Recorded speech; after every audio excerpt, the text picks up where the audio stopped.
Here. All right, well, I want to thank everyone for coming out today. Today we're going to provide you with something that you all aren't used to with respect to congressional investigations, and that's evidence. Committee Republicans have spoken with multiple whistleblowers from numerous schemes involving the Biden family, reviewed Hunter Biden's laptop, and received documents of previously unknown transactions. What we found are business plans aimed at targets around the world based on influence peddling, including with people closely tied to foreign governments like China and Russia. We also found plans based in the United States where the Biden family swindled investors of hundreds of thousands of dollars, all with Joe Biden's participation and knowledge. In 2019, his campaign for president, Joe Biden told the American people he had nothing, had conversations with his family about their business dealings. That was a lie. Whistleblowers describe President Biden as chairman of the board for these businesses. He personally participated in meetings and phone calls. Documents show that he was a partner with access to an office. To be clear, Joe Biden is the big dog. This evidence raises troubling questions about whether President Biden is a national security risk and about whether he is compromised by foreign governments. Despite the president's claim that he wasn't involved in Biden family business schemes, these photos show Joe Biden meeting with his family associates while vice president. Committee Republicans have identified over 50 countries the Biden family sought businesses in. On the international side of the Biden family business, the deals were often led by Hunter Biden. And that map there behind the flag shows all the countries where the Bidens had a footprint in international business dealings. The investigation reveals a family that engaged with some of America's most powerful adversaries, planning to sell one of the largest sources of cobalt for electric vehicles in the world to the Chinese, for example. The Bidens flourished and became millionaires by simply offering access to the family. Among the dozens of shell companies the Bidens set up, there were millions of dollars of wire transfers, flights on Air Force Two to conduct personal business, and meetings with heads of state, all while Joe Biden was aware of what was happening. All the while, he turned a blind eye. Many transactions related to these businesses have raised red flags at U.S. banks.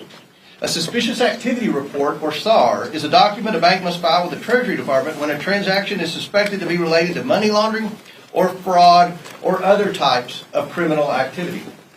According to media reports, the Biden family accumulated over 150 SARs. One SAR generated by an American bank to the Treasury Department connects Hunter Biden and his business associates to international human trafficking, among other illegal activities.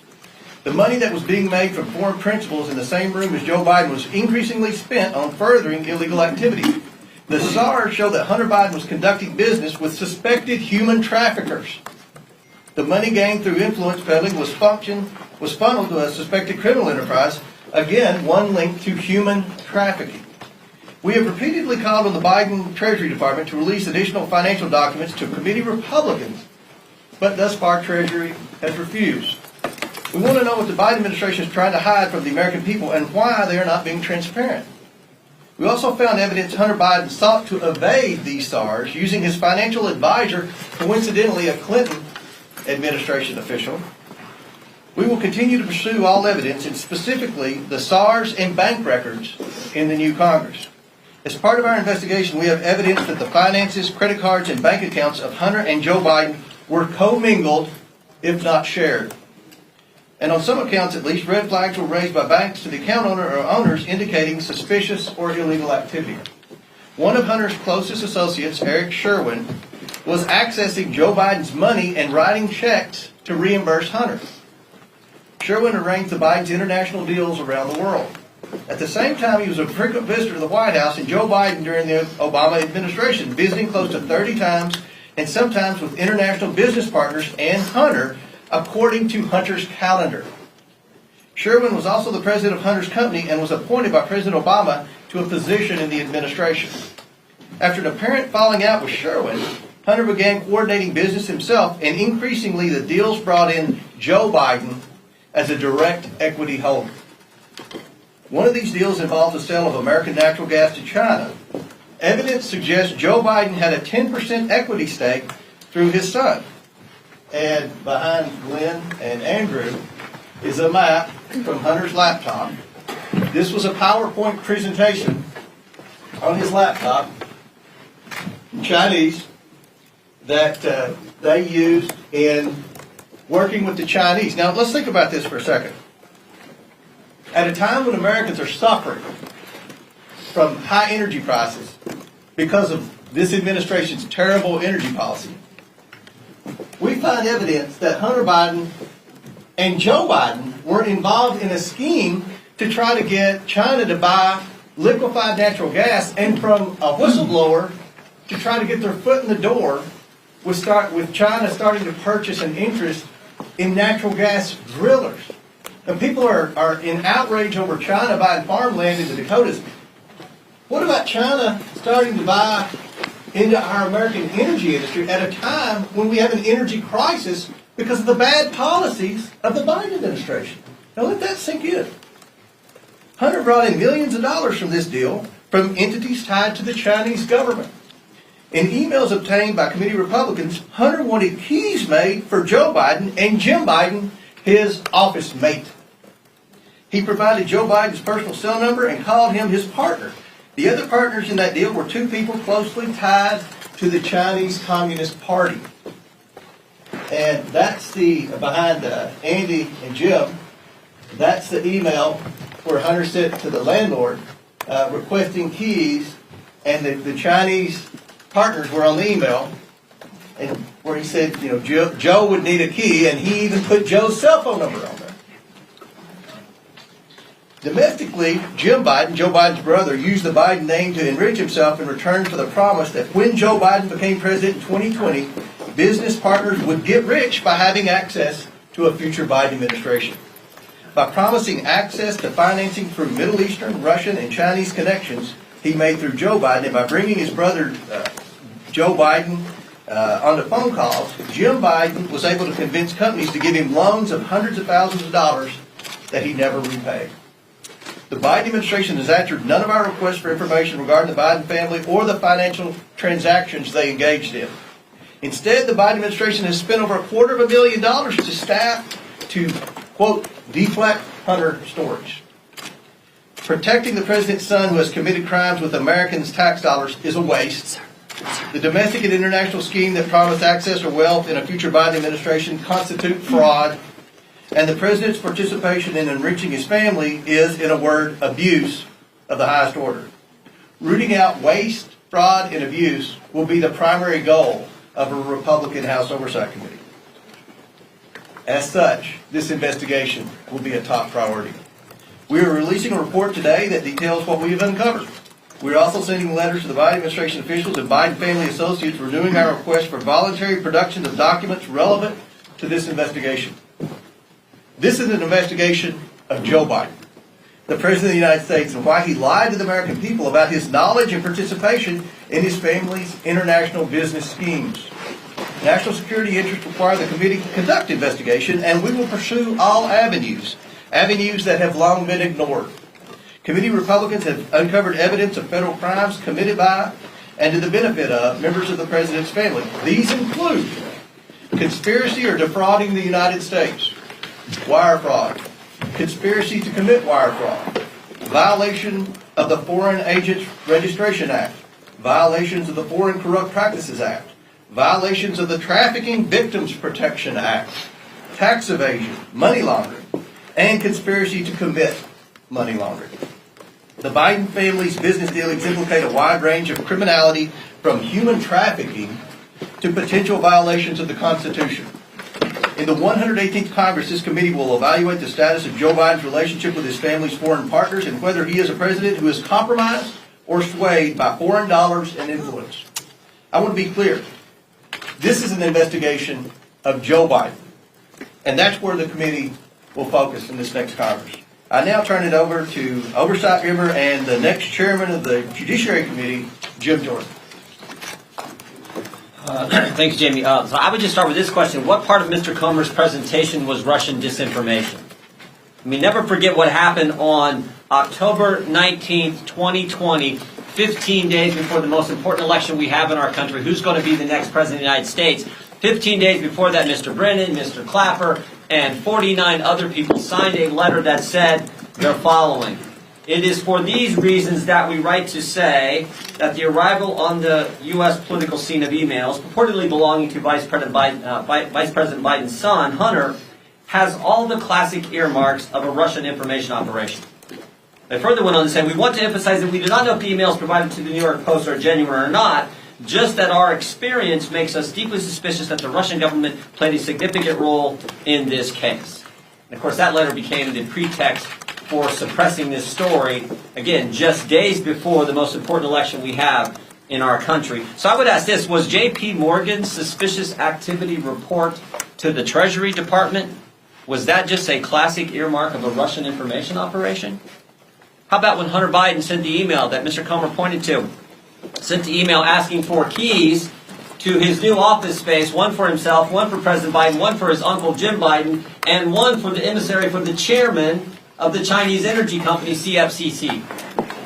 Was that just Russian disinformation operation in place? What part of Mr. Comer's presentation prompted the FBI to go to Facebook and say, hey, you want to be on the lookout for Russian misinformation here this election season? What part of his presentation would prompt that? And I think it's also important to understand, never forget how this story has changed. I mean, think about this. When it started off, it was, no, it's not his laptop. It's not his laptop. Then it was, well, it's his laptop, but remember, it's Russian disinformation, and no one did anything wrong. Then it was, well, maybe he did something wrong, but President Biden didn't know about it. And now it's, well, maybe President Biden knew about it and was involved, but it didn't influence his decisions. In fact, yesterday, there was a story in Politico which said that. The story in Politico yesterday, investigating the investigators, dim strategists to launch counterpunch to House GOP. Story in Politico yesterday, here's what I said in there. Quote, no evidence has publicly emerged that Joe Biden's decisions were affected by his son's business dealings. Wow, so we've went from it wasn't his laptop and it was Russian disinformation to, oh, whatever was in there didn't affect the president's business dealings, even though he was involved, even though the laptop was real, even though it wasn't disinformation. That's how far we've come. So I think I think there are all kinds of questions that need to be answered, and we're determined to get there. Here's some of them that I have. Did the FBI brief Twitter as well? We know they briefed Facebook. We know that had an impact on the election. There's been surveys done where thousands and thousands of voters across this country said it might have impacted their decision in the election in 2020. Did the FBI brief any of the 51 former intelligence officials who signed that letter?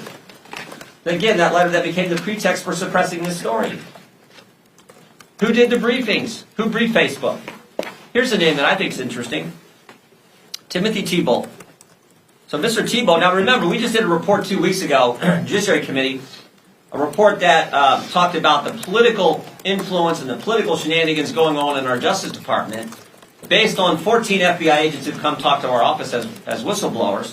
One of those agents said, and this is the term he used, he said, at the highest levels of the FBI, specifically the Washington field office, he said it's rotted to the core. Not talking about rank and file agents. They're doing good work. Talking about the top people at the Washington field office. We had another whistleblower who brought up the name Mr. Thibault and said Mr. Thibault is pressuring agents to catalog and categorize cases in a specific way to satisfy this narrative about domestic violence extremism.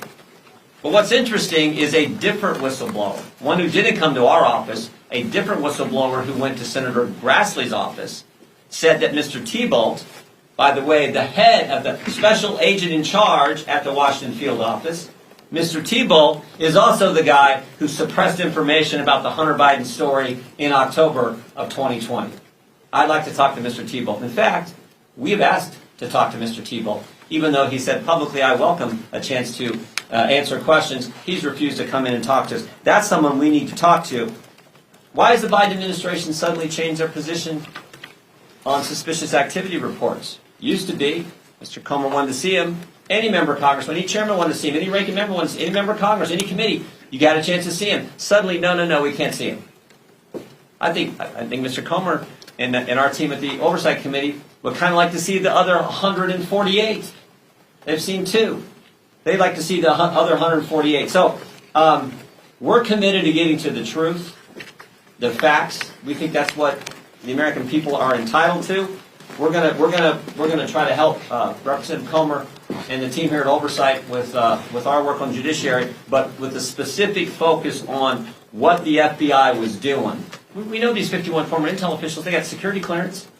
How often are they talking to the FBI? Are they talking to the FBI? Who's doing the talking? Who's doing the briefing? Were they briefed? There's so many questions that need answered so we can get to the bottom of this. And the final thing I would say is this. A colleague of mine said this in a committee hearing a few weeks ago, Mr. Gates. He said, when is the FBI going to quit interfering with elections? 2016, they spied on President Trump's campaign. 2018, it was the Mueller investigation. 2020, they suppressed information about the Hunter Biden story. 2022, they raided the president's home 91 days before the election. Maybe it'd be nice if the FBI and the Justice Department just stayed out of it and let we the people decide who we think should represent us, who we think should lead us. That's supposed to be how America works.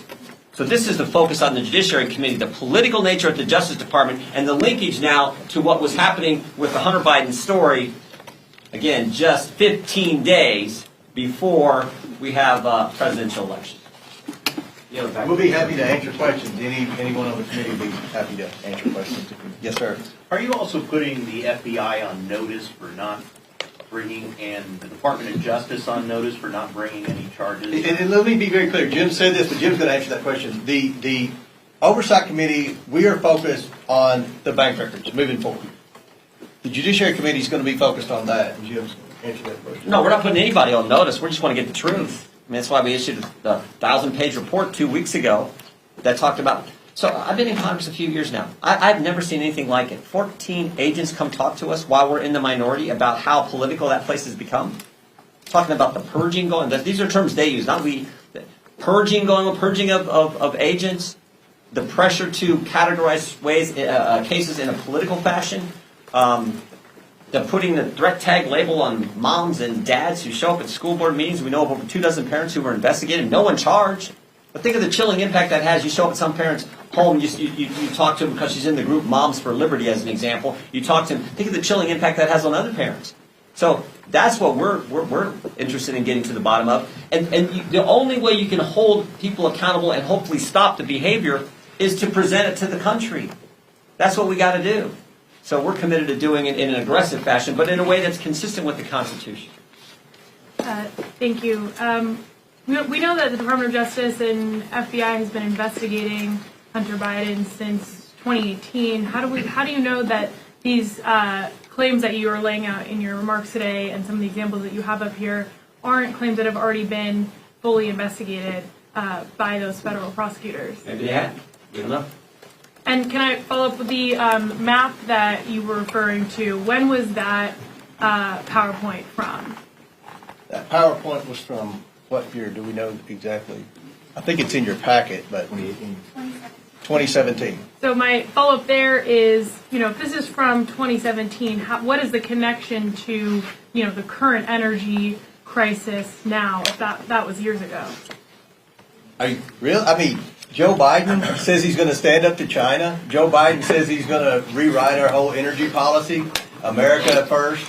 And he was a 10% equity owner in a company whose sole mission was to purchase liquefied natural gas from the United States and try to take over the natural gas industry in America through natural gas wholesalers and natural gas drillers. I mean, I don't think Joe Biden's been honest to the American people about that. And I think that's a question you all need to ask at the next White House press conference.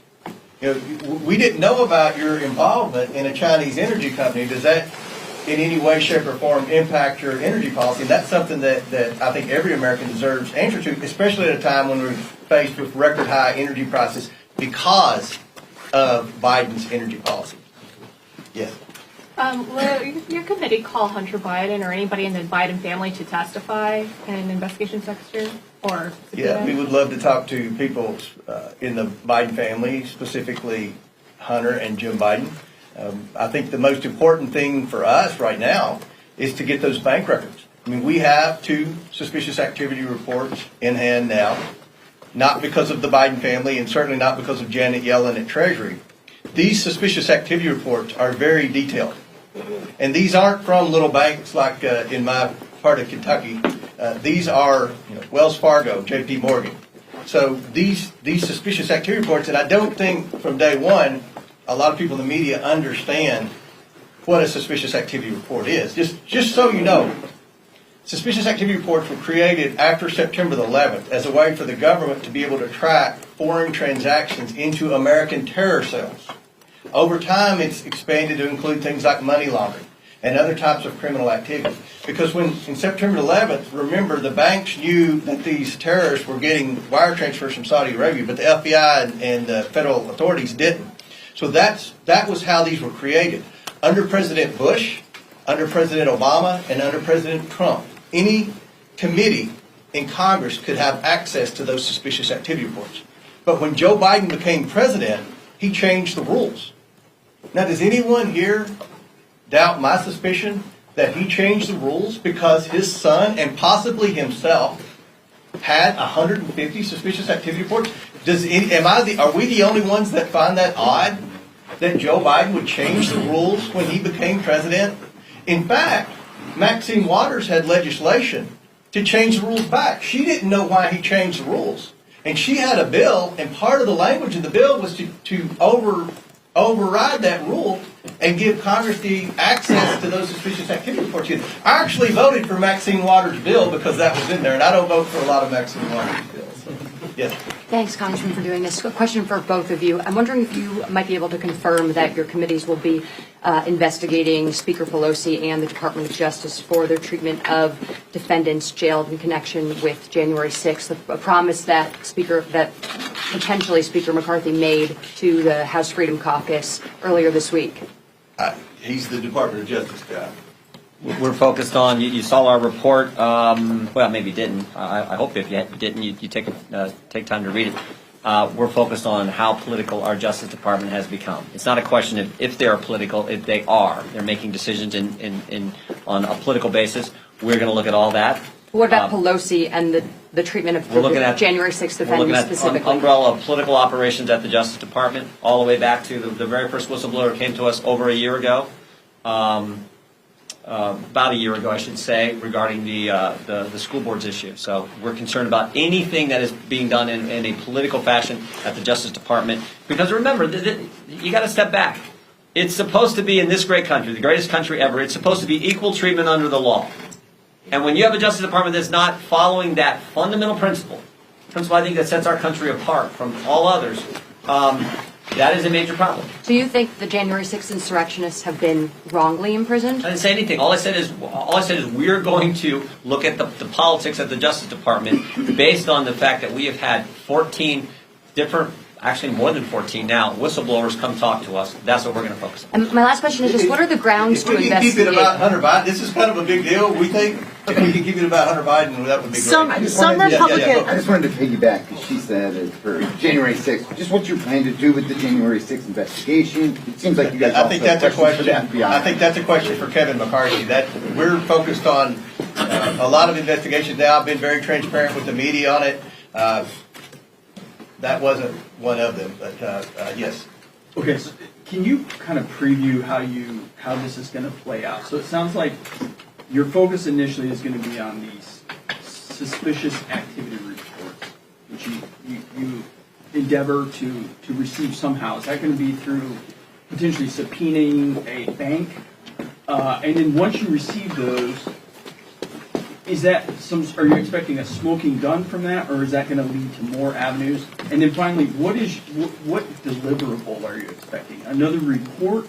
Or is this do you see this terminating as some sort of referral? How do you see this playing out? Mm-hmm. Well, obviously, with the two that we already have, they've opened. How did you get those? Well, we can't reveal our sources, but the two are on the internet, so you can dig and find them. They're out there, but we verify they're 100% factual. And I'm not questioning that, right. But if you got that from an individual, why would that individual have two? That's a great question. I'm glad you asked that question. Because, again, I don't think a lot of people in the media and in Congress, for that matter, understand the suspicious activity report. Byron Donalds does. He's a financial expert. I've had the honor of being on a bank board. When you get a suspicious activity report, it flags every account that's had a transaction within a certain time period. Am I right, Byron? So the suspicious activity report that we have shows where Hunter Biden purchased whatever with an escort service. The escort service then paid the prostitute. And then the bank implies that the escort service is under suspicion for human trafficking. We see where the escort service is the prostitute. She's not from the United States. Again, I don't want this to be about the the prostitute. Here's the thing: Hunter Biden isn't this innocent guy that's just got a bad rap because he had a drug problem. And the Republicans don't need to waste any time on Hunter Biden. We're not trying to prove Hunter Biden is a bad actor. He is. If anybody wants to disagree with that, then there's nothing we have to talk about. Our investigation is about Joe Biden. And we already have evidence that would point that Joe Biden was involved with Hunter Biden on this. So we want the bank records, and that's our focus. We're trying to stay focused on, was Joe Biden directly involved with Hunter Biden's business deals, and is he compromised? That's our investigation. And so if you found that through the reports, what would be your deliverable? Another report, or would you refer those charges, or do you foresee this resulting in some sort of impeachment? We will issue a report.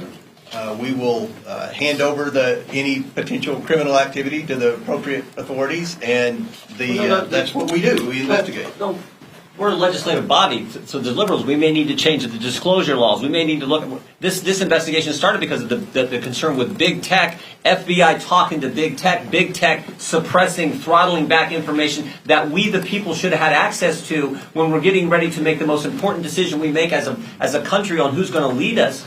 That's where this starts. So do we need to change Section 230? It's all about the legislative purposes. Supreme Court's been clear. That's where we got to focus. And I would just argue fundamentally it's about the First Amendment, that the idea that they were suppressing critical information that the country should have had access to. And they did it literally 15 days before. And you tell me what in the report that Mr. Comer and the team has put together is Russian disinformation. That was all BS, and everyone knows it was BS, and frankly, should have known it at the time, and I think did know it at the time, but did it anyway. So that's the legislative purpose that we got to get to. But we don't know where that's going to go. That's what we're trying to do. Mr. Comer.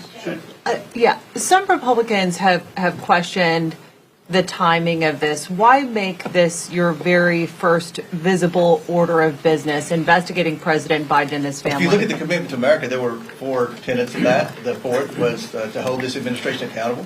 That's the job of the Oversight Committee. I know some of the media said, well, this is what the Republicans, their whole sole focus is. This is the focus of the Oversight Committee. Now, I know Kevin said the first legislation we're going to vote on is to repeal the 87,000 IRS agents, to reduce the size of government, because that's tackling inflation. We have inflation because the Democrats have spent too much money. So we have a legislative agenda, and we're focused on a lot of things in Congress. But from the Oversight Committee, we're in charge of investigations. We feel that this is of the utmost importance. And to follow up, do you expect cooperation from the Biden administration and when it comes to the Justice Department, which is also investigating Hunter Biden? If the DOJ doesn't cooperate, what means do you have at your disposal right now to get the information that they've uncovered on him? So just on cooperation, well, first, they haven't responded to any of the correspondence, any of the letters, any of the inquiries that came from Ranking Member Comer. Second, they changed the suspicious activity report process and protocol. And third, they've now set up a committee, according to reporters, I don't know, maybe they're in this room, the report in Politico, that said, oh, they set up a committee to attack us and to come after us. So, I don't know, you guess. They're probably not going to work with this too well. But what means do you have at your really are disposal? unprecedented, changing the SARS and setting up that's pretty impressive. Should Can I President follow on Biden SARS? be forced to come and testify on Capitol Hill? I would say one other thing. One of the most important things we can, I guess I've said it a couple times, one of the most important things we can do is do the work that needs to be done so that we can hopefully have a Justice Department that doesn't operate in a political fashion. That's my focus. I think it's everyone's focus. So I think that's pretty darn important to the American people. Mr. George, just a quick follow-up Congressman question on that particular point. There's Maine Justice, and then there's Mr. Weiss in Delaware, who, as you know, was appointed by President Trump and initiated this investigation under the previous administration. Just generally, because some of these suggestions that have been made in terms of the investigation moving towards President Biden have not apparently We haven't uncovered any evidence that that is currently being discussed in front of the grand jury in Delaware or in that particular office. Do you have confidence, forget the larger question of the Biden Justice Department, do you have confidence that Mr. Weiss is doing a thorough job in his investigation? All I'm going to say is there shouldn't be politics anywhere. It should be driven by the facts, the law, the Constitution. We've had over 14 whistleblowers come talk to us. Every single one has said, at the highest levels of the Justice Department here in D.C., the Washington field office and the Justice Department here in D.C., that is where the politics are involved. That is where the political decisions are being made. We have a concern with that. That's what we're focused on. Do you have any, just to quickly follow on my follow-up, do you have any reason to believe that Maine Justice is attempting to influence the investigation? All I know is what the whistleblowers have told our office. That's what we're focused on. And I'll wrap it up with this. We'll all be available throughout the day for questions. I realize that congressional oversight doesn't have a lot of credibility in Washington. I blame Adam Schiff for that. We're going to change that.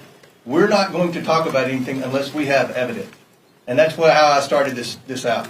You're going to be presented with something you haven't been used to over the past 4 years, evidence. And we believe that this is of the utmost importance. I've been watching the panels on CNN, everywhere else, for saying, why are Republicans investigating Hunter Biden? Why are we wasting time doing this? This is an investigation of Joe Biden. I think we've laid out the evidence as to why we feel it's important. And we're going to move forward with that. We're going to do a lot of investigations. We're going to do a lot of probing. We're focused on waste, fraud, and abuse. There's no shortage of that in this federal government, let me assure you that. And that's going to be a priority for this committee. Every member of this committee is going to have priorities in areas where they're focused on in the next Congress.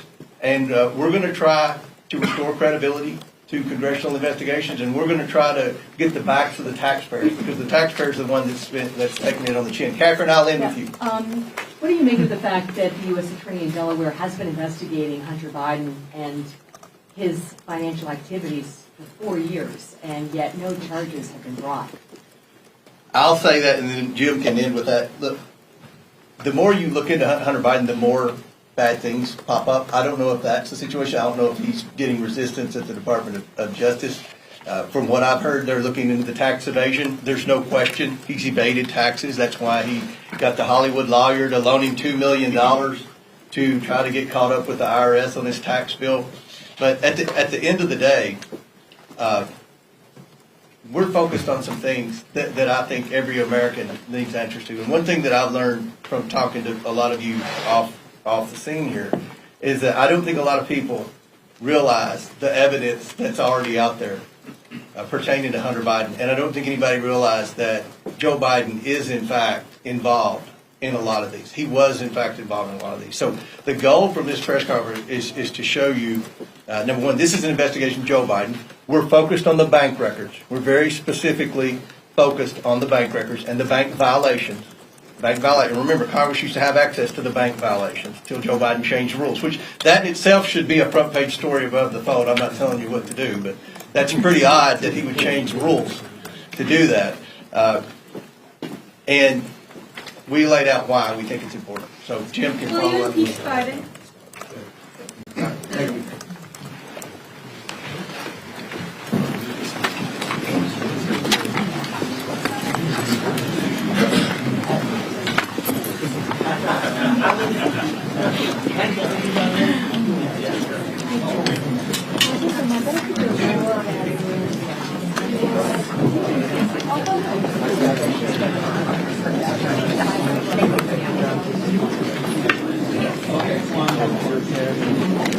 Earlier when I did my check for the